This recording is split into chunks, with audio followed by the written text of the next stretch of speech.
اعوذ باللہ من الشیطان الرجیم بسم اللہ الرحمن الرحیم وَلْتَكُن مِّنكُمْ أُمَّةٌ يَدْعُونَ إِلَى الْخَيْرِ وَيَأْمُرُونَ بِالْمَعْرُوفِ وَيَنْهَوْنَ عَنِ الْمُنكَرِ وَأُولَئِكَ هُمُ الْمُفْلِحُونَ وَلَا تَكُونُوا كَالَّذِينَ تَفَرَّقُوا وَاخْتَلَفُوا مِن بَعْدِ مَا جَاءَهُمُ الْبَيِّنَاتُ وَأُولَئِكَ لَهُمْ عَذَابٌ عَظِيمٌ يَوْمَ تَبْيَضُّ وُجُوهٌ وَتَسْوَدُّ وُجُوهٌ فَأَمَّا الَّذِينَ اسْوَدَّتْ وُجُوهُهُمْ أَكَفَرْتُمْ بَعْدَ إِيمَانِكُمْ فَذُوقُوا الْعَذَابَ بِمَا كُنتُمْ تَكْفُرُونَ وَأَمَّا الَّذِينَ ابْيَضَّتْ وُجُوهُهُمْ فَفِي رَحْمَةِ اللَّهِ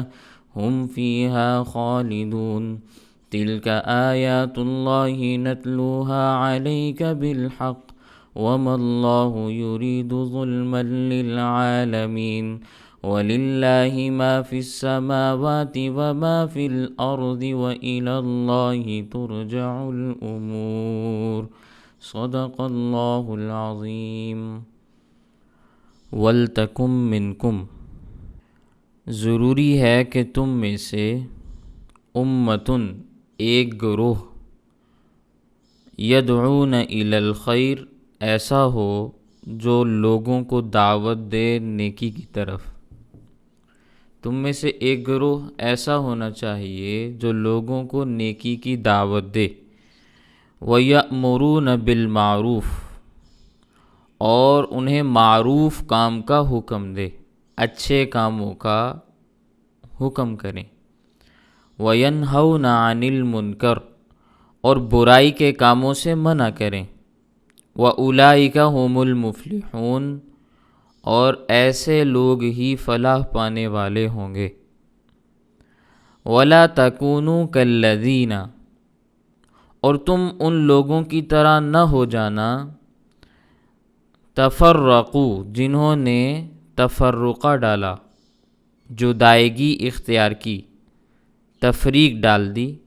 واختلفوا، اور انہوں نے اختلاف کیا، من بعد ما جاءہم البینات، باوجود اس کے کہ ان کے پاس دلائل واضح انداز میں آ چکے تھے۔ وَأُولَئِكَ لَهُمْ عَذَابٌ عَظِيمٌ، اور یہی وہ لوگ ہیں کہ ان کے لیے دردناک عذاب بھی ہے، بڑا عذاب بھی ہے۔ یوم تبیض وجوہ، جس دن کچھ چہرے سفید ہوں گے، وتسود وجوہ، اور کچھ چہرے سیاہ ہوں گے۔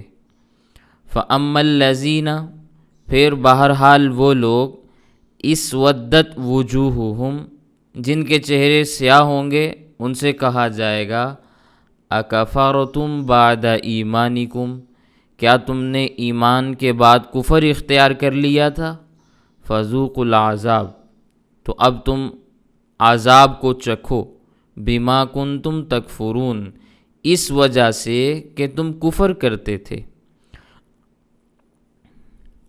وَأَمَّا الَّذِينَ ابْيَضَّتْ وُجُوهُهُمْ، اور بہرحال وہ لوگ جن کے چہرے سفید ہوں گے، ففی رحمت اللہ، وہ اللہ کی رحمت کے سائے میں ہوں گے۔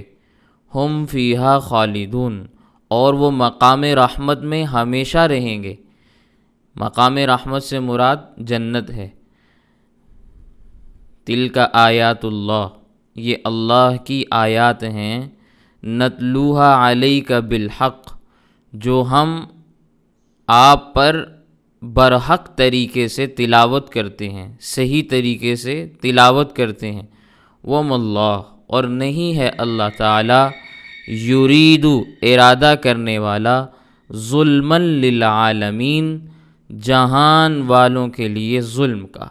اللہ تعالیٰ جہان والوں پر ظلم کا ارادہ نہیں فرماتے۔ وَلِلَّهِ مَا فِي السَّمَاوَاتِ وَمَا فِي الْأَرْضِ، اور اللہ ہی کے لیے ہے جو کچھ آسمان میں اور جو کچھ زمین میں ہے۔ وَإِلَى اللَّهِ تُرْجَعُ الْأُمُورُ، اور اللہ ہی کی طرف سارے کام لوٹائے جاتے ہیں۔ کل کے سبق میں نے آپ کے سامنے یہ بات عرض کی تھی کہ مدینہ منورہ میں یہودیوں کے 3 خاندان آباد تھے اور مشرکین کے 2 خاندان تھے، اوس اور خزرج۔ میں نے ان کا نام بھی آپ کے سامنے عرض کیا تھا۔ اسلام لانے سے پہلے ایک دوسرے کے خون کے پیاسے تھے، لیکن اسلام قبول کرنے کے بعد بھائی بھائی بن گئے، اکٹھے رہنے لگے، اکٹھے اٹھتے تھے، بیٹھتے تھے، کھاتے تھے، پیتے تھے، ایک دوسرے کا ادب اور احترام کرتے تھے۔ اور یہ اسلام کی بنیادی تعلیمات میں سے بھی ہے کہ اپنے سے بڑے کی عزت کرو، اور جو ہم عمر ہو اس سے اخلاق سے ذرا پیار سے پیش آؤ، ایسا انداز اختیار کرو جس سے اس کی دل شکنی نہ ہو، اور چھوٹوں پر شفقت والا معاملہ کرو۔ یہ اسلام کی تعلیمات ہیں۔ تو اوس اور خزرج آپس میں مل گئے، شیر و شکر ہو گئے، یہ یہود کو گوارا نہیں تھا۔ تو شماس ابن قیس یہودی تھا، اس نے سازش کر کے مسلمانوں کو آپس میں لڑا دیا۔ اوس اور خزرج کے لوگوں نے ایک دوسرے کو مکے مارے، لاٹھیاں ماریں، جوتے چلے، ایک دوسرے کو اچھے طریقے سے مارا۔ آئندہ لڑائی کے لیے وقت بھی مقرر ہو گیا۔ تو اس مجلس میں اوس اور خزرج کے علاوہ کچھ اور لوگ بھی تھے صحابہ کرام میں سے، جو دوسرے قبیلوں سے تعلق رکھتے تھے۔ وہ لڑائی میں شریک نہیں تھے، لیکن حیران تھے، پریشان تھے کہ ہم کریں تو کیا کریں۔ اللہ تعالیٰ نے ان کو تنبیہ فرمائی کہ تمہیں خاموش نہیں رہنا چاہیے تھا، بلکہ مداخلت کر کے ان کی آپس میں صلح کرانی چاہیے تھی۔ اسی کے متعلق اللہ تعالیٰ نے اب ضابطہ بیان کیا۔ آیات دیکھیں۔ وَلْتَكُمْ مِنْكُمْ أُمَّةٌ، تمہیں چاہیے کہ تم ایک گروہ بن کے رہو، یا اس کا ترجمہ یوں ہے کہ تم میں سے ایک گروہ ایسا ہونا چاہیے، یدعون الی الخیر، جو لوگوں کو نیکی کی دعوت دے، ویأمرون بالمعروف، معروف کا انہیں حکم کریں، وینہون عن المنکر، اور برائی سے انہیں منع کریں۔ تمام کے تمام فقہاء، وہ احناف ہوں، شوافع ہوں، مالکیہ ہوں یا حنابلہ ہوں، جتنے بھی فقہاء ہیں، تمام کے تمام فقہاء اس مسئلے پر متفق ہیں کہ دعوت اللہ، اللہ کی جانب دعوت دینا، جسے امر بالمعروف اور نہی عن المنکر بھی کہا جاتا ہے، یہ فرض کفایہ ہے۔ تمام کے تمام فقہاء، احناف ہوں، شوافع ہوں، مالکیہ ہوں یا حنابلہ ہوں، سب کا اس مسئلے کے اوپر اتفاق ہے کہ اللہ کی جانب دعوت دینا، دعوت اللہ، امر بالمعروف نہی عن المنکر، یہ فرض کفایہ ہے۔ جس طرح نماز جنازہ فرض کفایہ ہے۔ فرض کفایہ کا مطلب یہ ہوتا ہے کہ اگر کچھ مسلمان ادا کر دیں تو باقی سب سے ساکت ہو جاتا ہے، باقیوں کو پھر ادا کرنے کی ضرورت نہیں رہتی۔ لیکن اگر کوئی بھی ادا نہ کرے تو پھر سب کے سب گناہ گار ہوتے ہیں۔ نماز جنازہ میں محلے کے کچھ افراد شامل ہو جائیں تو سارے محلے والوں کی طرف سے وہ افراد کافی ہیں۔ اگرچہ یہ بات الگ ہے کہ سبھی کو نماز جنازہ میں حاضر ہونا چاہیے، لیکن اگر کچھ افراد بھی محلے سے شرکت کر لیں تو باقی سب کی طرف سے بھی ادا ہو جاتا ہے۔ لیکن اگر کوئی بھی نہ نکلے تو سارے محلے والے قصوروار اور گناہ گار ہوتے ہیں۔ یہ فرض کفایہ کا معنی ہے۔ تو اسی طرح دعوت اللہ یہ بھی فرض کفایہ ہے۔ اگر کچھ لوگ دعوت اللہ کا فریضہ سر انجام دیتے ہیں تو سبھی کی جانب سے یہ فرض ادا ہو جاتا ہے، اور اگر کوئی بھی اس منصب اور فریضے کو سر انجام دینے کے لیے تیار نہیں، تو پھر وہ پوری کی پوری بستی، وہ پورے کا پورا علاقہ، وہ پورے کا پورا شہر، وہ پورے کا پورا ملک، وہ خطہ گناہ گار تصور ہوتا ہے اللہ کے ہاں۔ تو دعوت اللہ یہ فرض کفایہ ہے، فرض عین نہیں ہے۔ فرض عین کا مطلب یہ ہوتا ہے کہ ہر آدمی پر لازم ہے، ہر آدمی پر لازم ہے کہ وہ یہ کام کرے۔ جیسے آج کے زمانے میں فلسطین کا جہاد فرض عین ہے نا، تو جہاد فلسطین فرض عین ہے، ہر آدمی پر لازم ہے کہ وہ جہاد میں اترے، میدان کے اندر آئے اور دو بدو مقابلہ کرے کفار اور مشرکین کے ساتھ، یہودیوں کے ساتھ۔ تو اس طرح یہ فرض کفایہ ہے، فرض عین نہیں ہے دعوت اللہ۔ مسلمانوں کی اگر ایک جماعت اس فریضے کو ادا کرتی رہے گی تو سب کی طرف سے یہ فریضہ ادا ہوتا رہے گا، اور اس فریضے کو ادا نہ کرنے کی وجہ سے سارے کے سارے لوگ گناہ گار ہوتے ہیں۔ اگر کوئی بھی ادا نہیں کر رہا تو پھر سبھی گناہ گار ہوں گے، کیونکہ یہ فرض کفایہ ہے۔ البتہ اپنی اصلاح کے لیے نکلنا یہ ایک الگ بات ہے۔ کوئی آدمی اس نظریے کے تحت دعوت کے کام میں جڑتا ہے کہ اس کی اپنی اصلاح ہو جائے، کیونکہ جماعت میں جانے والوں کا، دعوت کے کام میں لگنے والوں کا سارا وقت نیکی کے لیے خرچ ہوتا ہے، دین کی باتیں اچھے طریقے سے سمجھ آتی ہیں، اور یہ حقیقت بات ہے، اس میں کوئی شک و شبہ نہیں ہے۔ لیکن اپنی اصلاح کے لیے نکلنا یہ الگ مسئلہ ہے، اور پوری کی پوری امت پر ایک ذمہ داری عائد کرنا اس کا مسئلہ الگ ہے، وہ میں نے آپ کے سامنے عرض کیا۔ اگر کوئی یہ فریضہ صحیح طریقے سے سر انجام نہ دے تو پھر سبھی گناہ گار ہوتے ہیں، فرض کفایہ کا یہی مطلب ہے۔ لیکن ایک بات اور ذہن میں رکھیں، اس آیت کریمہ کے تحت تمام کے تمام مفسرین، جتنے بھی اہل سنت والجماعت کے مفسرین گزرے ہیں، یہاں تک کہ جلالین شریف مختصر ترین تفسیر ہے، مدارس میں پڑھی اور پڑھائی جاتی ہے، سبھی نے یہ بات لکھی ہے کہ پڑھنا، پڑھانا، درس دینا، اسلام کی خاطر کتاب کا لکھنا یہ بھی تبلیغ ہے، اور ان کاموں کے لیے پیسے کا مہیا کر دینا، کسی کے پاس اسباب میسر ہیں تو وہ پیسہ دے دیتا ہے، یہ بھی تبلیغ ہے۔ تبلیغ صرف اس میں بند نہیں ہے کہ آپ نے بستر اٹھا کر 3 دن لگانے ہیں، 10 دن لگانے ہیں، 40 دن لگانے ہیں، یہ تبلیغ کا ایک حصہ ضرور ہے، لیکن تبلیغ اسی میں بند نہیں ہے، یہ دو الگ الگ چیزیں ہیں، سمجھنے سے تعلق رکھتی ہیں۔ مدارس میں پڑھنے والے طلباء، پڑھانے والے علماء، اور اس کے علاوہ دین کی تحریکات میں چلنے والے علماء اور ان دینی تحریکات کے کارکنان، وہ بھی دین کا فریضہ سر انجام دیتے ہیں، ٹھیک ہے۔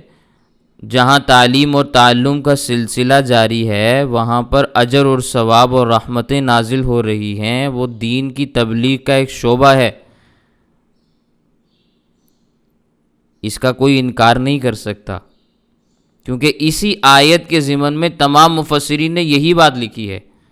اب آپ مفسرین کی اس بات کو نظر انداز کر کے یہ کہیں کہ نہیں آپ نے تبلیغ کا کام کرنا ہے تو یوں ہی کرنا ہے، یوں کریں گے تو تبلیغ کا کام شمار ہوگا، وگرنہ دعوت اللہ کے فریضے کو آپ سر انجام نہیں دے رہے، تو یہ درست بات نہیں ہے۔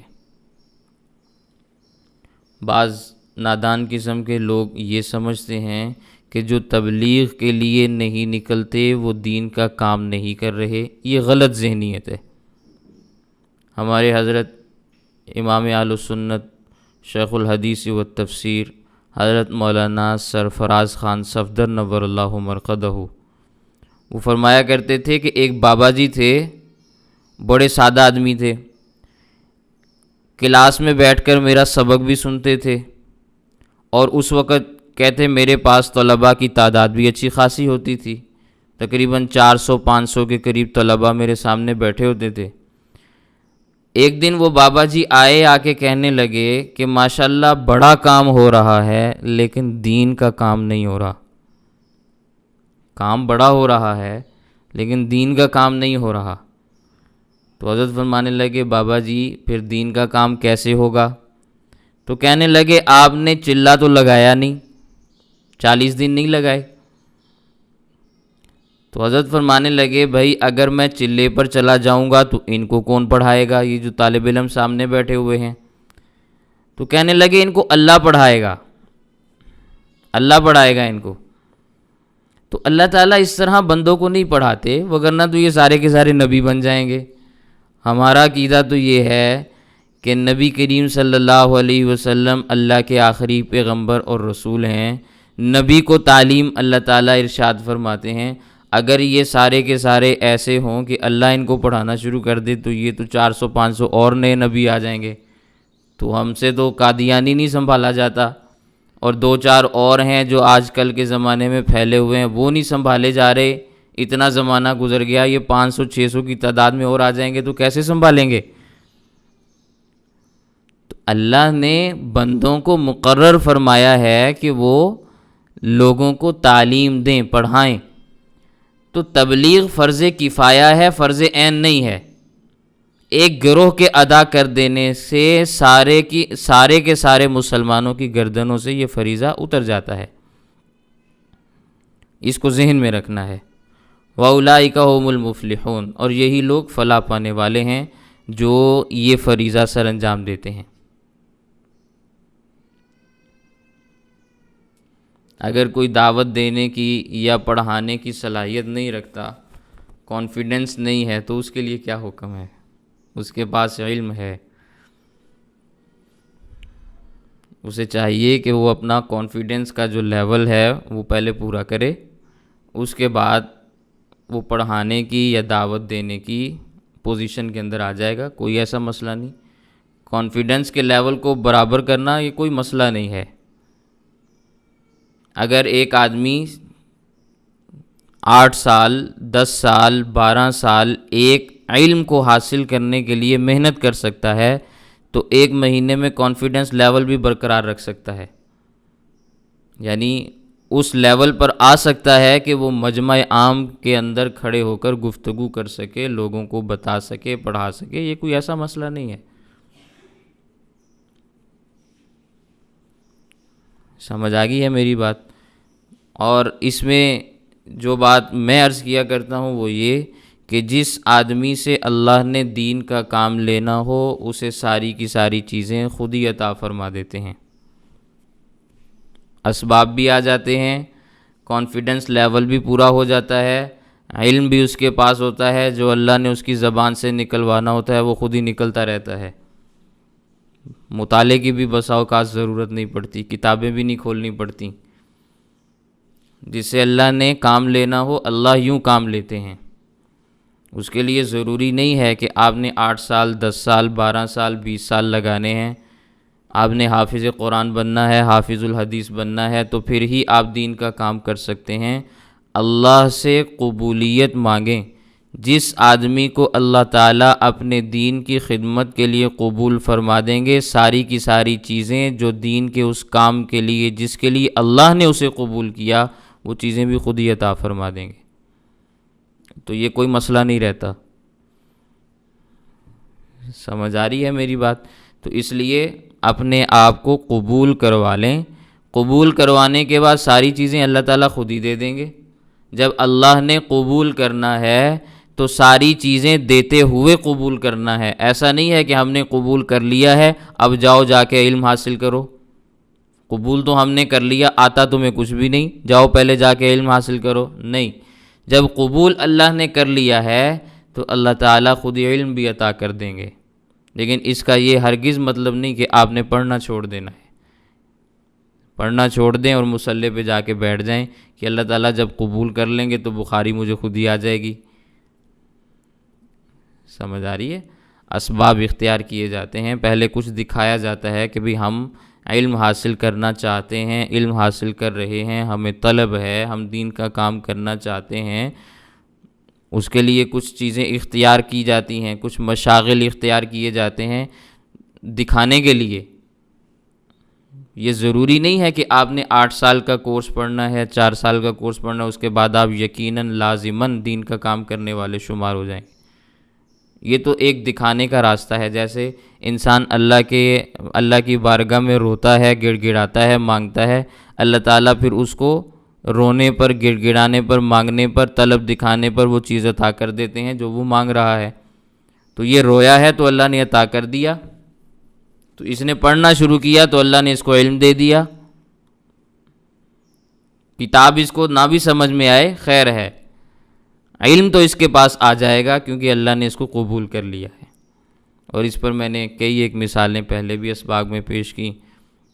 مولانا عبدالعزیز پرہاروی رحمہ اللہ کی ایک بہت بڑی زندہ جاوید مثال آج بھی موجود ہے، اور اسی طرح اور بھی اکابر علماء آج بھی دنیا میں جو زندہ ہیں، موجود ہیں، ان کی مثالیں موجود ہیں کہ اللہ نے ان سے کام لیا ہے تو کیسے لیا ہے۔ جن کے پاس کچھ بھی نہیں تھا، اسباب نہیں تھے، کوئی چیز نہیں تھی، اللہ نے ان سے بھی کام لیا۔ جن کے پاس سب کچھ تھا، اللہ نے ان کو کیسے محروم کر دیا، یہ بھی مثالیں موجود ہیں۔ سمجھ آ رہی ہے میری بات؟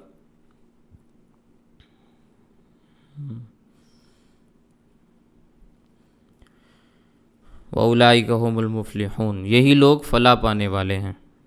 وَلَا تَكُونُوا كَالَّذِينَ تَفَرَّقُوا، اور تم ان لوگوں کی طرح نہ ہو جانا جنہوں نے تفرقہ ڈالا۔ وَاخْتَلَفُوا مِن بَعْدِ مَا جَاءَهُمُ الْبَيِّنَاتُ، انہوں نے واضح دلائل آ جانے کے باوجود بھی اختلاف کیا۔ دلائل آ چکے تھے، واضح طور پر مسئلے ثابت ہو چکے تھے، حقیقت واضح ہو چکی تھی، اس کے باوجود بھی لڑتے رہے، اختلاف کرتے رہے۔ نبی کریم صلی اللہ علیہ وسلم نے ارشاد فرمایا کہ یہود کے 71 فرقے ہوئے ہیں، 71۔ نصارہ کے، عیسائیوں کے 72 فرقے ہوئے، اور میری امت 73 فرقوں میں تقسیم ہو جائے گی، 73۔ یہ کسی سے بھی پیچھے نہیں ہٹیں گے، بلکہ اگر آپ حدیث پاک دیکھیں گے تو وہاں پہ الفاظ ملیں گے حذو النعل بالنعل، جوتے کے اوپر جوتا رکھنا۔ اس طرح سے پیروی کریں گے یہود و نصارہ کی کہ ان کے نقش قدم پہ چلیں گے۔ نقش قدم پہ چلنے کا کیا مطلب ہوتا ہے؟ جہاں ان کا قدم آیا ان کا بھی وہیں پہ آئے گا، قدم پر قدم رکھ کے چلیں گے، ان کے نشانات قدم کو فالو کریں گے، جہاں پیر ان کا لگا نشان چھوڑ گیا نا، یہ بھی اسی کے اوپر پاؤں رکھیں گے۔ حذو النعل بالنعل حتیٰ ان کان امہ علانیہ، اگر ایک آدمی، یہاں تک معاملہ ہوگا، اگر ایک آدمی یہود و نصارہ میں ایسا گزرا کہ اس نے اپنی ماں سے علل اعلان منہ کالا کیا، زنا کیا، تو میری امت میں بھی ایسے افراد ہوں گے جو علل اعلان ماؤں سے زنا کریں گے۔ یہ حدیث پاک کا میں آپ کے سامنے ترجمہ عرض کر رہا ہوں، تشریح نہیں، ترجمہ عرض کر رہا ہوں۔ اس طرح ان کے پیچھے چلیں گے یہاں تک کہ ان کے 71 فرقے ہو جائیں گے، عیسائیوں کے 72 ہو جائیں گے، اور ہمارے 73 ہو جائیں گے، اضافہ ہو جائے گا ایک کا، پیچھے نہیں رہیں گے۔ کلہم فی النار، سب کے سب دوزخ میں جائیں گے، الا ملۃ واحدہ، سوائے ایک گروہ کے۔ ایک ملت بچے گی، ایک فرقہ بچے گا، وہ ہوگا وہ بھی فرقہ۔ یہ آج جو آواز لگائی جاتی ہے کہ فرقہ واریت سے اپنے آپ کو بچاؤ، یہ آواز لگانے والے بیچارے یہ بھی نہیں سمجھ پاتے کہ جس ایک فرقے کی اتباع کرنی ہے وہ بھی فرقہ ہے۔ فرقہ کہتے ہیں گروہ کو، جماعت کو کہتے ہیں۔ فرقوں سے اپنے آپ کو بچاؤ، فرقوں میں تقسیم نہ ہو، یہ بات درست ہے، لیکن بات یہ ہے کہ آپ نے غلط فرقوں سے اپنے آپ کو بچا کر صحیح فرقے کے پیچھے بھی چلنا ہے۔ جب آپ یہ اعلان کریں گے کہ فرقوں سے اپنے آپ کو بچاؤ، تو لوگ ہر قسم کے فتنوں سے، ہر قسم کے فرقوں سے پیچھے ہٹ جائیں گے، اس میں صحیح کو بھی رگڑا لگا دیں گے، غلط کو بھی رگڑا لگا دیں گے۔ اسی لیے آج کہتے ہیں لوگ کہ بھی کوئی فلاں یہ بات کہتا ہے، فلاں یہ بات کہتا ہے، فلاں کا یہ فرقہ ہے، فلاں کا یہ فرقہ ہے، ہم کس کی بات مانیں، ہم سب سے بیزار ہیں۔ یوں معاملہ نہیں چلتا۔ کلہم فی النار، سارے کے سارے فرقے جہنم میں جائیں گے، الا ملتم واحدہ، سوائے ایک گروہ کے۔ اچھا، پھر وہ ایک گروہ کون سا ہے؟ ما انا علیہ و اصحابی، جس پر میں اور میرے صحابہ ہیں، جو اس راستے پر ہوگا جو میرا راستہ ہے اور میرے صحابہ کا راستہ ہے۔ یہ نجات پانے والا فرقہ ہے، اسے ناجی فرقہ کہا جاتا ہے۔ ناجی نجات سے ہے، نجات پانے والا گروہ۔ نام کیا ہے؟ اہل السنت والجماعہ۔ یہ قرآن کریم کی یہی آیت جو آپ کے سامنے آ رہی ہے، یوم تبیض وجوہ وتسود وجوہ، بعض لوگوں کے چہرے اس دن سیاہ ہوں گے، بعضوں کے سفید ہوں گے۔ اسی آیت کے ضمن میں آپ تفسیر مظہری کھول کر دیکھیں، حضرت عبداللہ ابن عباس رضی اللہ تعالیٰ عنہ کی حدیث پاک وہاں موجود ہے۔ نبی کریم صلی اللہ علیہ وسلم سے سوال کیا ہے کہ وہ لوگ جن کے چہرے سفید ہوں گے وہ کون لوگ ہوں گے؟ فرمایا ہم اہل السنت والجماعہ، وہ اہل السنت والجماعت ہوں گے۔ تو یہ نام ہمیں کسی انگریز نے نہیں دیا، کسی گمراہ سے ہم نے یہ نام رجسٹر نہیں کروایا، یہ اللہ کے نبی نے حدیث پاک میں جملہ ارشاد فرمایا ہے۔ تو ہمیں کوئی اور نام رکھنے کی ضرورت نہیں ہے، نہ ہی اس نام میں کسی الف اور لام کو گرانے کی ضرورت ہے۔ جیسے حدیث پاک میں لکھا ہوا ہے ویسے ہی ہم نے اپنا نام رکھا ہوا ہے۔ تو ہمیں کوئی ضرورت نہیں ہے کسی اور سے کوئی نام الاٹ کروانے کی، یا ہمیں کوئی ضرورت نہیں ہے اس نام میں کوئی تبدیلی کرنے کی۔ ہم اہل السنت والجماعت ہیں، یہ نام ہمیں حدیث پاک میں نبی کریم صلی اللہ علیہ وسلم نے قرآن کی اس آیت کے ضمن میں بیان کر کے دیا ہے۔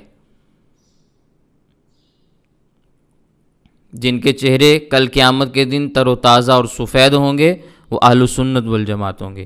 وَأَمَّا الَّذِينَ اسْوَدَّتْ وُجُوهُهُمْ، جن کے چہرے سیاہ ہوں گے، اکفرتم بعد ایمانکم، یہ تو قرآن کی آیت کہہ رہی ہے نا، حدیث پاک کہتی ہیں کہ جن کے چہرے سیاہ ہوں گے وہ کون ہوں گے؟ فرمایا ہم اہل البدعۃ والضلالہ، وہ بدعتی اور گمراہ قسم کے لوگ ہوں گے۔ اس میں سارے کے سارے 72 فرقے آ جاتے ہیں، سارے کے سارے اہل البدعۃ والضلالہ، سبھی بدعتی ہیں، سبھی گمراہ ہیں، الا ملتم واحدہ، سوائے ایک گروہ کے۔ آج لوگ کہتے ہیں بھی تم سب کی نفی کر کے اپنے آپ کو ٹھیک کیسے کہہ سکتے ہو؟ بھئی اللہ کے نبی صلی اللہ علیہ وسلم نے سب کی نفی کر کے ایک کو ٹھیک کہا ہے۔ اللہ کے نبی صلی اللہ علیہ وسلم سب کی نفی کر رہے ہیں کہ نہیں کر رہے؟ کلہم فی النار، سارے جہنم میں جائیں گے، الا ملتم واحدہ، صرف ایک جنت میں جائے گی۔ تو میں بھی یہی کہتا ہوں سارے جہنم میں جائیں گے، ایک نے جنت میں جانا ہے، اور وہ جنت میں جانے والا کون ہے؟ اہل السنت والجماعہ، یا ما انا علیہ و اصحابی، جس پر میں اور میرے صحابہ ہیں۔ یہ نبی کریم صلی اللہ علیہ وسلم فرما رہے ہیں۔ تو کوئی مشکل کام نہیں ہے، سمجھنے والے بڑی آسانی کے ساتھ سمجھ جائیں گے کہ ہم نے کس کی اتباع اور پیروی کرنی ہے، نہ سمجھنے والے ایسے ہی بھٹکتے رہیں گے، گھومتے رہیں گے، یہی بولتے رہیں گے کہ ہم کس کی بات مانیں۔ جس نے ماننی ہوتی ہے وہ مان لیتا ہے، اسے سمجھ بھی آ جاتی ہے ہم نے کس کی ماننی ہے، اور جس نے نہیں ماننی ہوتی، نہ ماننے کا جس کا پکا ارادہ ہو، وہ بہانے ہزار بنائے، ہزار بہانے بنائے۔ میں اس کی مثال یوں عرض کیا کرتا ہوں، ہمارے پاکستان کے اندر کتنی سیاسی جماعتیں ہیں، سیاسی پارٹیاں موجود ہیں، اور ہر سیاسی پارٹی کا اپنا نعرہ ہے، اپنا ان کا طریقہ کار ہے، اپنا ان کا کاز ہے، اپنے انداز میں وہ کام کرتے ہیں۔ سبھی لڑتے ہیں ایک دوسرے سے، ایک دوسرے کو گمراہ کہتے ہیں۔ گمراہ کہتے ہیں کہ نہیں کہتے؟ وہ گمراہ کا معنی وہاں پہ اور ہے، کہتے ہیں یہ چور ہیں، فلاں ہیں، یہ فلاں ہیں، ایسے، تو گمراہی ہے نا سارے۔ تو سبھی ایک دوسرے کو گمراہ کہتے ہیں، لیکن اس کے باوجود عوامی انداز میں اگر آپ دیکھیں، میں اور آپ عوام سے تعلق رکھتے ہیں، تو ایک نہ ایک جماعت کا جھنڈا ہم نے بھی اٹھایا ہوتا ہے۔ تو اتنی جماعتیں ہونے کے باوجود کبھی بھی آپ کے ذہن میں یہ خیال نہیں آتا یار اتنی جماعتیں ہم کس کو اختیار کریں، کس کا جھنڈا اٹھائیں، کس کو ووٹ دیں؟ سمجھنے والے خود ہی سمجھ جاتے ہیں کہ ہم نے کس کو ووٹ دینا ہے، کبھی بھی کسی سے نہیں پوچھتے کہ یار اس دفعہ تم نے کس کو ووٹ دینا ہے، خود ہی جا کے دے کے آتے ہیں، بلکہ بعد میں آ کے بتاتے ہیں کہ ہم نے فلاں کو ووٹ دیا۔ اور بسا اوقات تو ایسا معاملہ ہوتا ہے، اور یہی سب سے زیادہ ہوتا ہے، لوگوں کو ترغیب دے رہے ہوتے ہیں کہ بھی فلاں جماعت کو ووٹ دو۔ تو ترغیب ایسے ہی تو نہیں ہو جاتی، حق پہ سمجھ رہے ہیں، صحیح سمجھ رہے ہیں، پھر ہی کہہ رہے ہیں نا کہ بھی فلاں کو جا کے ووٹ دو۔ تو اتنی گمراہی معاشرے میں پھیلے ہونے کے باوجود ایک کو آپ حق سمجھ کر اس کے ساتھ کھڑے ہو جاتے ہیں۔ تو دنیا کے معاملات میں آپ کو یہ چیزیں سمجھ آ جاتی ہیں، دین کے معاملات میں کیوں نہیں آتی؟ وہاں سمجھنا چاہتے ہیں تو سمجھ آ جاتی ہیں، یہاں نہیں سمجھنا چاہتے تو نہیں آتی، بس اتنا سا فرق ہے۔ اس میں آپ ہزارہا لوگوں کو قصوروار ٹھہراتے رہیں کہ مولویوں نے ایسا کر دیا، انہوں نے ایسا کر دیا، یہ کر دیا، وہ کر دیا۔ مسئلہ آپ کا اپنا ہے، آپ نے سمجھنا ہو تو ساری باتیں سمجھ میں آ جائیں گی، آپ کو کسی کی بات سمجھنے کی ضرورت نہیں، تو بس ٹھیک ہے آپ چلتے رہیں۔ دو ٹوک سا عنوان ہے۔ بہرحال آگے دیکھیں، جو نجات پانے والا گروہ ہے اس کا نام ہے اہل السنت والجماعہ۔ سنت سے مراد حضور نبی کریم صلی اللہ علیہ وسلم کی سنت ہے، اور جماعت سے مراد صحابہ کرام کی جماعت ہے۔ تو اہل السنت والجماعت کا مطلب بنتا ہے نبی کریم صلی اللہ علیہ وسلم کی سنت کو اپنانے والے اور صحابہ کرام کے طریقے کو لازم اور ضروری پکڑنے والا گروہ۔ جو شخص ایسے ایسے کام کرے جو نبی کریم صلی اللہ علیہ وسلم نے اور صحابہ کرام نے نہیں کیے، وہ کبھی بھی اہل سنت والجماعت نہیں ہو سکتا۔ تو قرآن کریم میں اللہ تعالیٰ نے یہ فرمایا کہ ان لوگوں کی طرح نہ ہو جانا جنہوں نے تفرقہ ڈالا اور اختلاف کیا، حالانکہ ان کے پاس دلائل آ چکے تھے۔ آج بھی لوگوں کے پاس یہی قرآن کی آیت ان لوگوں کے لیے بھی ہے، صرف ان کے کفار اور مشرکین کے لیے، یہودیوں کے لیے نہیں تھی۔ آپ کے پاس بھی اگر صحیح مسئلہ بیان کیا جا چکا ہے، آپ کہتے ہیں پھر بھی ہم اس کو کیسے قبول کر لیں، ہم نے تو اپنے آباء و اجداد کو یوں ہی کرتے ہوئے پایا، تو پھر یہ آیت آپ کے لیے بھی ہے۔ آپ کے پاس بھی قرآن کریم سے احادیث سے دلائل آ گئے ہیں، اب آپ مسئلے کو تسلیم کر لیں، مان لیں بات کو کہ یہی واضح موقف ہے، یہی اہل السنت والجماعت کی رائے ہے، یہی عقیدہ ہے، یہی نظریہ ہے۔ لیکن اپنی نفسانی خواہشات کی وجہ سے یا اپنی جہالت کی وجہ سے یا اپنی ضد کی وجہ سے اگر کوئی بات کو نہیں مانتے، تو پھر ان کے لیے کیا ہے؟ اولئک لہم عذاب عظیم، ایسے لوگوں کے لیے بہت بڑا عذاب اللہ نے تیار کر رکھا ہے۔ اور یہ عذاب ہوگا کب؟ قیامت والے دن۔ یوم تبیض وجوہ، جس دن کچھ چہرے سفید ہوں گے، وتسود وجوہ، اور کچھ چہرے سیاہ ہوں گے۔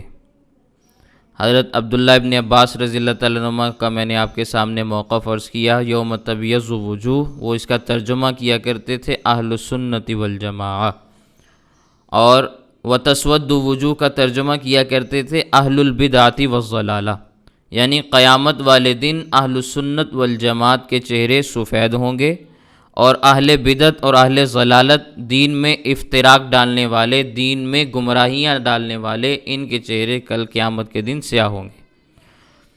اور یہ بات ذہن میں رکھیں، حضرت عبداللہ ابن عباس رضی اللہ تعالیٰ عنہما تمام صحابہ کرام میں مفسر قرآن ہونے کی حیثیت رکھتے ہیں، اور یہ مفسر قرآن ہونے کی حیثیت ان کی دوسرے نمبر پر ہے۔ عمومی طور پر دیکھیں تو پہلے نمبر پر بھی آ جاتے ہیں، کیونکہ اللہ کے نبی صلی اللہ علیہ وسلم نے ان کے بارے میں ایک دعا ارشاد فرمائی ہے، وہ میں آپ کے سامنے عرض کر دیتا ہوں۔ لیکن حضرت عبداللہ ابن مسعود رضی اللہ تعالیٰ عنہ صحابی رسول ہیں، آپ نے نام سنا ہے۔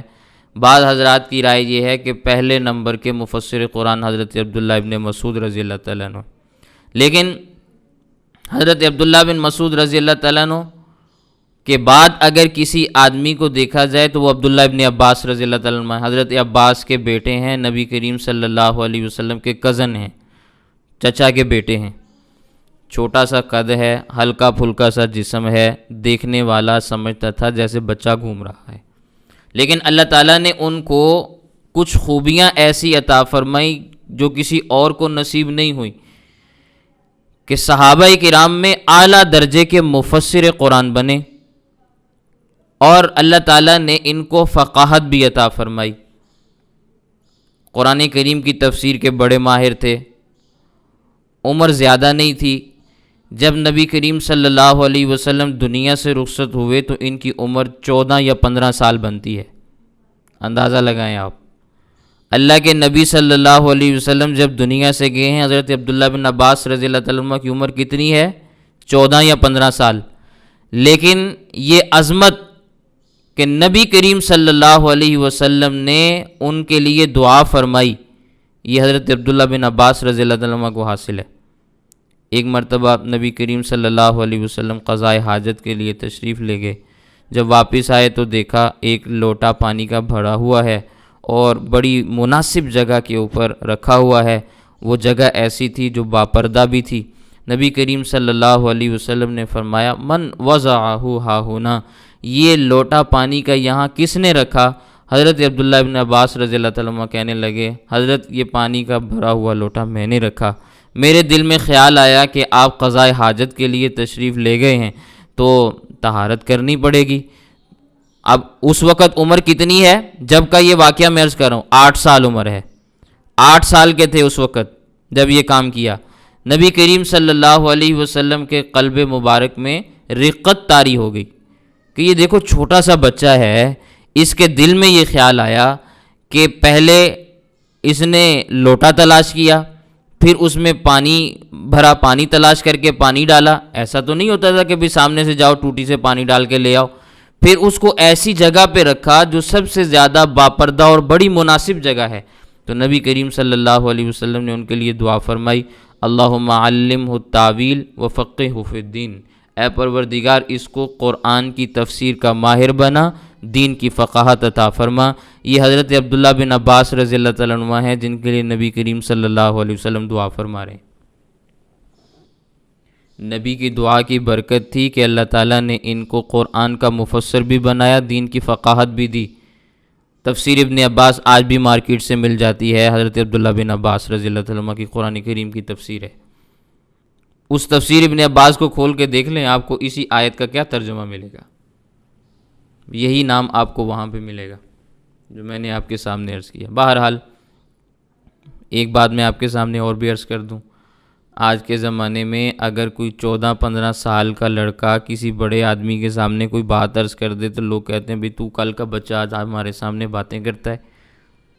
ہمیں عمریں گزارے ہوئے 50 برس ہو گئے، دنیا میں آئے ہوئے 60 سال ہو گئے، ہم نے ساری زندگی ہم نے بال سفید کر دیے، تو آج ہمیں سمجھاتا ہے آگے۔ یہ حضرت عبداللہ بن عباس رضی اللہ تعالیٰ عنہ ہیں، نبی کریم صلی اللہ علیہ وسلم دنیا سے گئے ہیں، عمر 14 یا 15 سال بنتی ہے، قرآن کریم کے سب سے بڑے مفسر ہیں۔ صحابہ کرام قرآن کریم کی تفسیر کے لیے ان کے پاس آتے ہیں۔ اور آج کے زمانے میں معاشرہ کیسے چلتا ہے؟ کسی چھوٹے کے پاس اگر علم ہو بھی، اور علم آ جاتا ہے چھوٹوں کے پاس، ایسا نہیں ہے کہ بڑوں کے پاس علم ہوتا ہے، چھوٹوں کے پاس بھی ہوتا ہے، لیکن مسئلہ یہ ہے کہ ہمارا یہ معاشرہ ان چھوٹوں کو پھر چھوٹا ہی رہنے دیتا ہے، کبھی بڑا نہیں ہونے دیتا۔ چھوٹے ہمیشہ ہمارے معاشرے میں چھوٹے ہی رہتے ہیں، وہ کبھی بڑے نہیں ہوتے۔ یہ صحابہ کی تربیت تھی، نبی کریم صلی اللہ علیہ وسلم کی صحبت کا اثر تھا کہ چھوٹے کو بڑا بنایا ہے، اور یہی اسلام کی تعلیم ہے کہ چھوٹوں کو بڑا بنایا جاتا ہے۔ ہمارے ہاں معاملہ ہی الگ چلتا ہے، بڑوں کی ٹانگیں کھینچی جاتی ہیں، چھوٹوں کو اور چھوٹا کیا جاتا ہے تاکہ کوئی اٹھنے کا نام نہ لے۔ اس پہ میں کتنی مثالیں عرض کروں، سارا وقت اسی پہ خرچ ہو جائے گا، خیر باتیں چھوڑیں۔ حضرت عمر رضی اللہ تعالیٰ عنہ کے خلافت کا زمانہ آیا۔ آپ کو معلوم ہے سیدنا صدیق اکبر رضی اللہ تعالیٰ عنہ کی خلافت کے 2.5 سال بنتے ہیں، تو 2.5 سال میں عمر کتنی بن گئی؟ 17.5 سال، 17 ساڑھے 17 سال اتنی عمر بنی۔ حضرت عمر رضی اللہ تعالیٰ عنہ کی خلافت کا آغاز ہوا تو مجلس شورا میں حضرت عبداللہ بن عباس رضی اللہ تعالیٰ عنہ کو اپنے ساتھ بٹھایا ہے۔ 17 یا 18 سال عمر بنتی ہے، ساتھ بٹھایا ہوا ہے۔ حضرت عبد الرحمن بن عوف رضی اللہ تعالیٰ عنہ صحابی رسول ہیں، بہت بڑے صحابی ہیں، بڑے مالدار صحابی ہیں، وہ بھی مجلس شورا میں ہیں۔ فرمانے لگے یہاں بڑے اہم امور طے ہوتے ہیں جن کو عوام کے سامنے ظاہر کرنا مناسب نہیں ہوتا۔ یہ بچہ ہے، کوئی راز افشا کر دے گا، مناسب نہیں ہے اس کو یہاں بٹھایا جائے۔ تو حضرت عمر رضی اللہ تعالیٰ عنہ نے فرمایا، بلکہ انہوں نے یہ بات بھی کہی، کہنے لگے یہ تو بچہ ہے، اگر یوں ہی آنا شروع ہو گئے تو کل کو ہمارے بچے بھی آئیں گے اور مجلس شورا پہ بچوں کا قبضہ ہو جائے گا، تو مناسب یہ ہے کہ ان کو یہاں نہ بٹھایا جائے۔ تو حضرت عمر رضی اللہ تعالیٰ عنہ نے فرمایا یہ بچہ نہیں ہے، یہ بچہ نہیں ہے، یہ نبی کریم صلی اللہ علیہ وسلم کا با اعتماد ہے، بڑا سمجھدار ہے۔ نبی کریم صلی اللہ علیہ وسلم نے اس کے لیے دعا فرمائی ہے، اللہم علمہ التاویل وفقہہ فی الدین۔ خلافت فاروقی میں مجلس شورا کے اندر موجود ہیں۔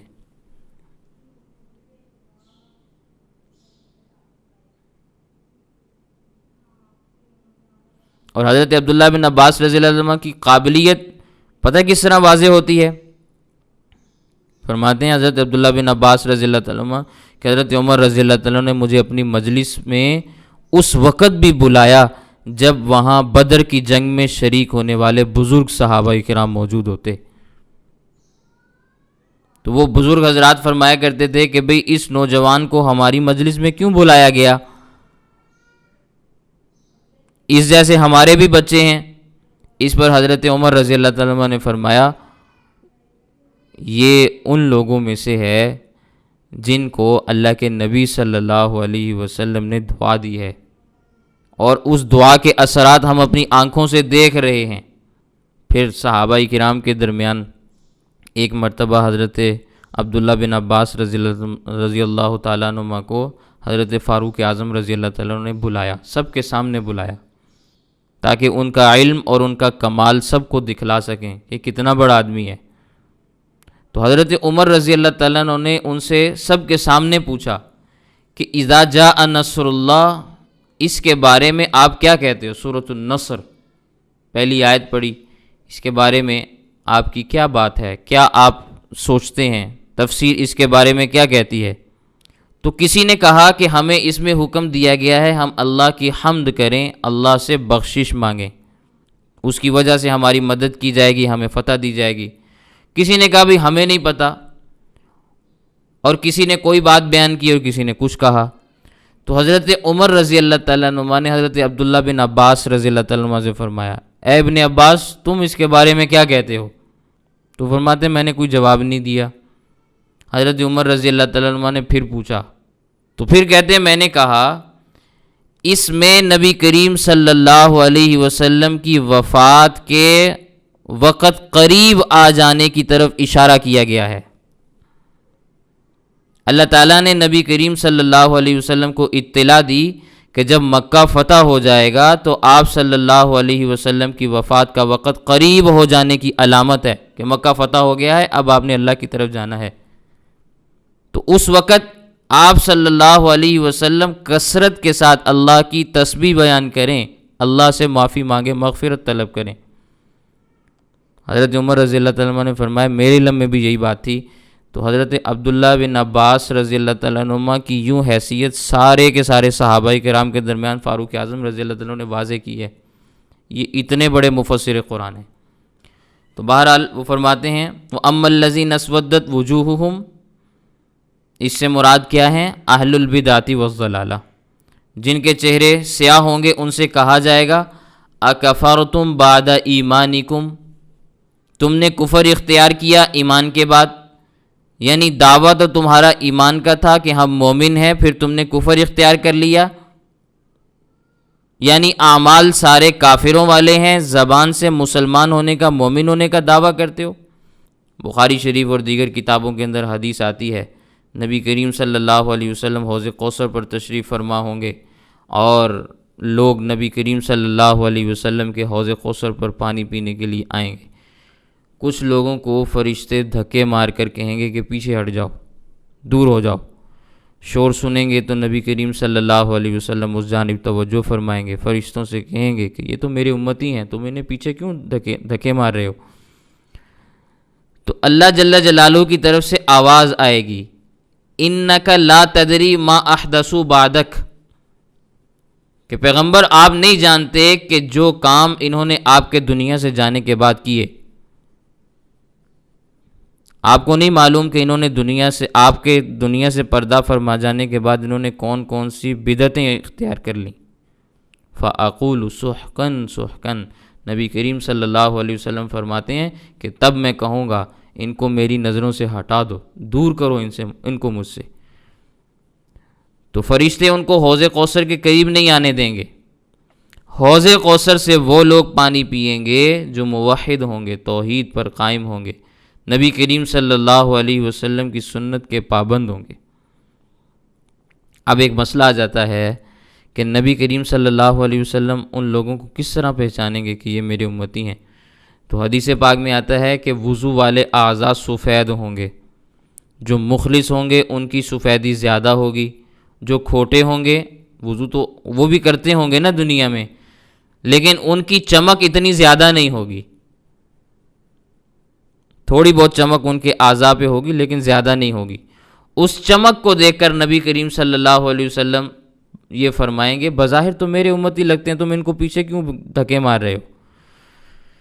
تو ظاہری طور پر مسلمانوں کے ساتھ کچھ لوگ ملے جلے رہتے ہیں، اعمال بھی مسلمانوں والے کرتے ہیں، مگر صحیح معنی میں وہ مسلمان نہیں ہوتے۔ یہ ان کو کہا جا رہا ہے کہ تم نے ایمان کے بعد کفر اختیار کیا ہے، فذوقوا العذاب، لہٰذا اب تم عذاب کو چکھو، بما کنتم تکفرون، اس لیے کہ تم کفر کیا کرتے تھے، شریعت کے قانون کا انکار کیا کرتے تھے، یا تو اس کو مانتے ہی نہیں تھے، مانتے تھے تو عمل نہیں کرتے تھے، جو بھی معاملہ تھا، یا تم نے قانون الہی، قانون شریعت کو ویسے ہی بدل دیا، اس لیے اب تم عذاب چکھو۔ وَأَمَّا الَّذِينَ ابْيَضَّتْ وُجُوهُهُمْ، اور بہرحال وہ لوگ جن کے چہرے سفید ہوں گے، ففی رحمت اللہ، وہ اللہ کی رحمت میں ہوں گے، ہم فیہا خالدون، اور اس رحمت کے مقام میں ہمیشہ رہیں گے۔ تلک آیات اللہ، یہ اللہ کی آیات ہیں، نتلوہا علیک بالحق، ہم تلاوت کرتے ہیں آپ پر حق کے ساتھ۔ قرآن حق ہے، نبی کریم صلی اللہ علیہ وسلم اللہ کے نبی اور رسول ہیں اور برحق ہیں، اور جو اللہ کا فرشتہ قرآن لا کے سناتا ہے وہ بھی برحق ہے، تو یہ سب حق ہی حق ہیں، اس لیے فرمایا نتلوہا علیک بالحق۔ اور یاد رکھو وَمَا اللَّهُ يُرِيدُ ظُلْمًا لِلْعَالَمِينَ، اللہ تعالیٰ جہان والوں پر ظلم کا ارادہ نہیں رکھتے کہ جہان والوں پر اللہ تعالیٰ ظلم اور جبر کے پہاڑ گرا دیں، اللہ کا یہ ارادہ نہیں ہے۔ اللہ تعالیٰ بڑا مہربان ہے، بڑا رحم کرنے والا ہے، اس کی صفت ہے رحمان، اس کی صفت ہے رحیم، وہ بلا وجہ کسی کو سزا نہیں دیتے، ہاں حجت تام ہو جائے، حجت مکمل ہو جائے، اس کے بعد سزا دیتا ہے، اور ایسی سزا دیتے ہیں پھر کوئی اسے بچ نہیں پاتا، کوئی بھاگ نہیں سکتا، اس طرح سے پھر اللہ تعالیٰ پکڑتے ہیں۔ وَلِلَّهِ مَا فِي السَّمَاوَاتِ وَمَا فِي الْأَرْضِ، اور اللہ ہی کے لیے ہے جو کچھ آسمان میں ہے اور جو کچھ زمین میں ہے۔ آسمان کا خالق، آسمان کا مالک، آسمانوں کا نظام چلانے والا، زمینوں کا مالک، زمینوں کا نظام چلانے والا، اور اس نظام کے چلانے میں یا اس ملکیت میں کسی کو کوئی کسی قسم کا دخل حاصل نہیں، جو اللہ کرتے ہیں وہی ہوتا ہے، اس کی اجازت کے بغیر ایک پتا بھی زمین پر نہیں گرتا، اس کی مرضی کے بغیر کوئی ذرہ بھی اپنی جگہ سے ادھر ادھر حرکت نہیں کر سکتا۔ خدائی اختیارات نہ اللہ نے فرشتوں کو دیے، نہ پیغمبروں کو دیے، نہ پیروں کو دیے، نہ فقیروں کو دیے، کسی کو بھی نہیں دیے۔ اللہ نے ان کو جو مقامات دیے ہیں وہ ان کے مقامات برحق ہیں، ہم ان مقامات کا انکار نہیں کرتے، لیکن اللہ نے اپنے بندوں میں سے بعض کو نبوت اور رسالت عطا فرمائی، بعضوں کو بزرگی دی، ولایت کا قرب دیا، بعضوں کو صحابہ بنایا، بعضوں کو محدث بنایا، بعضوں کو فقیہ بنایا، بعضوں کو ولی بنایا، لیکن خدائی اختیارات ان میں سے کسی کو بھی نہیں دیے۔ سارے مل کر بھی آ جائیں تو ایک ذرے کے برابر بھی خدائی اختیار ان کے پاس موجود نہیں۔ وَإِلَى اللَّهِ تُرْجَعُ الْأُمُورُ، سارے کے سارے امور اللہ ہی کے پاس ہیں، سب کام اللہ کی طرف لوٹتے ہیں، سب نے اللہ کی عدالت میں پیش ہونا ہے، سب کام سب کے سامنے آ جائیں گے۔ یہ توحید کا بنیادی سبق ہے جو اللہ تعالیٰ نے ان آیات کے اندر بیان کیا ہے۔ تو یہ چند ایک آیات ہیں جو میں نے آپ کے سامنے ترجمہ اور تفسیر کے ساتھ عرض کی ہیں۔ اللہ تعالیٰ ہمیں قرآن کریم کی صحیح تفسیر سمجھنے کی توفیق عطا فرمائے۔ وآخر دعوانا ان الحمد للہ رب العالمین۔